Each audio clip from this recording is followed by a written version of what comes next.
Famous થવાને નાગું થવું પડે. હેલો મિત્રો, સ્વાગત છે તમારા આજના મારા નવા બ્લોગમાં. આજે હું તમને બતાવું કે અમારા ભાઈબંધ છે બાઈકા આદિત્ય, કેવા વિડીયો બનાવે છે. એ આઈડી તમે ફોલો કરી લીજો, કોમેન્ટમાં પિન કરેલી જ છે. આવી રોજો આઈનું હેલ્મેટ ખાલી 10,000નું છે. આ ફોન 50,000નો. ના બુલેટ 5 કરોડ. આ કાર્તિક બાબુ આવ્યા કે એન્ટ્રી પાસ.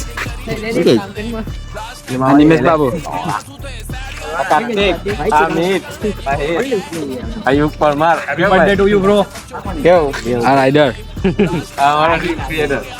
તો કેમ છો મિત્રો? અમે બધા મિત્રો સાથે કોલેજમાં મુલાકાત કરીને પછી નીકળી ગયા હતા નાસ્તો કરવા માટે. અને નાસ્તો કરી લીધો ત્યાં પછી અમે નીકળી ગયા અંકલેશ્વર જવા માટે. કારણ કે એમાં ભાઈબંધનું છે ને હેલ્મેટનો કાચ તૂટી ગયો હતો. તો અમે અંકલેશ્વર ગયા હેલ્મેટની દુકાને. ત્યાં પછી એનો કાચ રિપેર કરાવ્યો. જો એ લોકો કેવો કાચ રિપેર કરાવે જોઈ શકો છો. બે બેઠેલા છે, કાચ રિપેર કરાવે છે ને અમે અમારી મસ્તીમાં જ છે. કેમ કે ત્યાં બધું અલગ અલગ પ્રકારનું હતું હોર્ન ને બધું તમે જોતા હતા. તો ચાલો મિત્રો, થેન્ક યુ મિત્રો. ચાલો મળીએ કાલના નવા વ્લોગમાં.